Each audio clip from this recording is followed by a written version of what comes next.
Chapter 14. The Impression of Increase. Whether you change your vocation or not, your actions for the present must be those pertaining to the business in which you are now engaged. You can get into the business you want by making constructive use of the business you are already established in, by doing your daily work in a certain way, and in so far as your business consists in dealing with other men, whether personally or by letter. The key thought of all your efforts must be to convey to their minds the impression of increase. Increase is what all men and all women are seeking.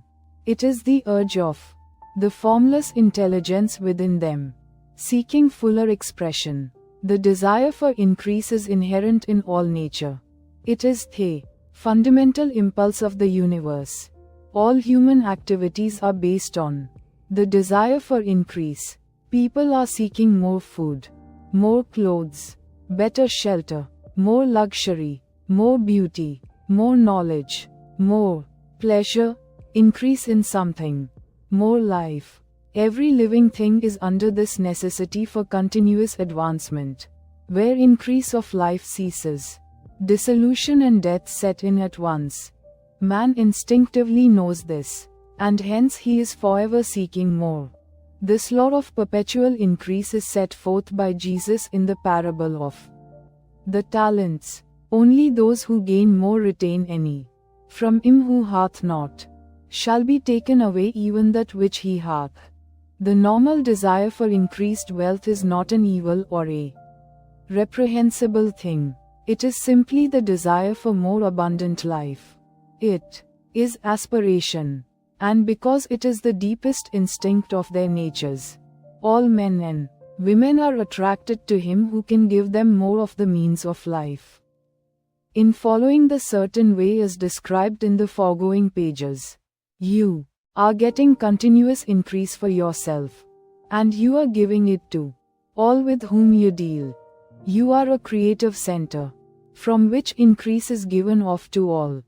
Be sure of this, and convey assurance of the fact to every man, woman, and child with whom you come in contact, no matter how small the transaction, even if it be only the selling of a stick of candy to a little child.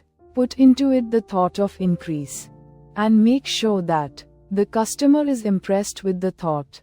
Convey the impression of advancement with everything you do, so that all people shall receive the impression that you are an advancing man, and that you advance all who deal with you, even to the people whom you meet in a social way, without any thought of business, and to whom you do not try to sell anything.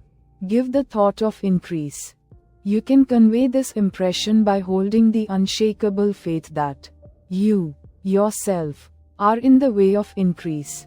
And by letting this faith inspire, fill, and permeate every action, do everything that you do in the firm conviction that you are an advancing personality, and that you are giving advancement to everybody. Feel that you are getting rich, and that in so doing you are making others rich, and conferring benefits on all. Do not boast or brag of your success, or talk about it unnecessarily. True faith is never boastful. Wherever you find a boastful person, you find one who is secretly doubtful and afraid.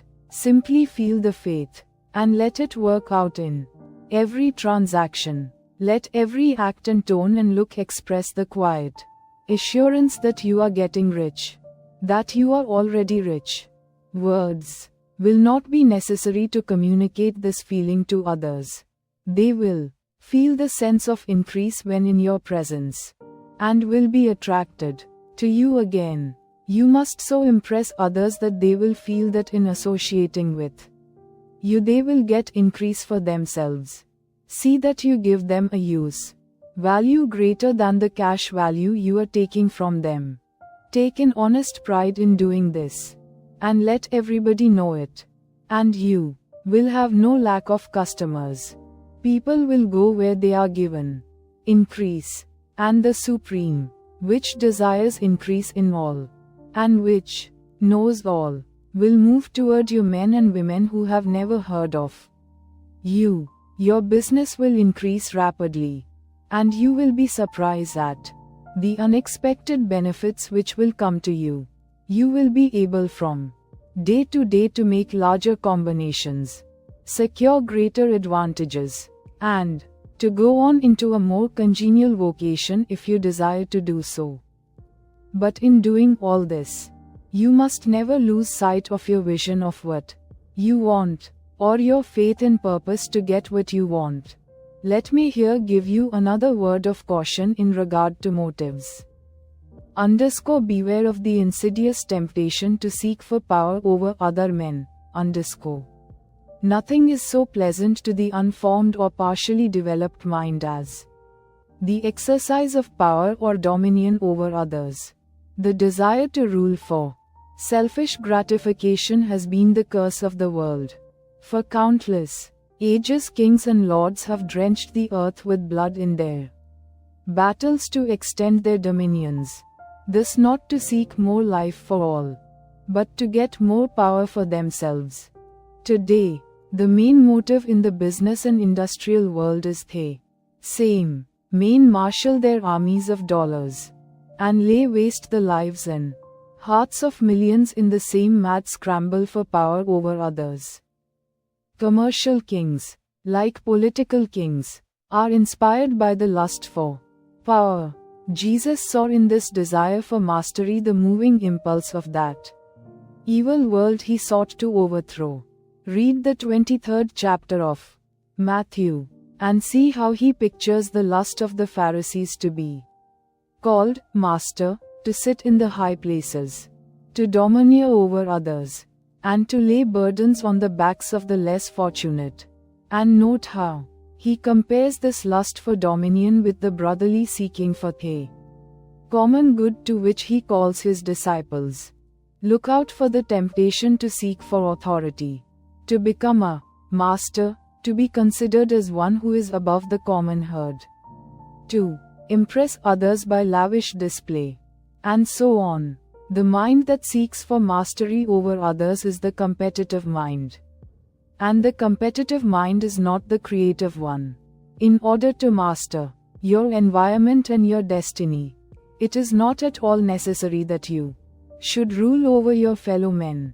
And indeed, when you fall into the world's struggle for the high places, you begin to be conquered by fate and environment, and your getting rich becomes a matter of chance and speculation. Beware of the competitive mind.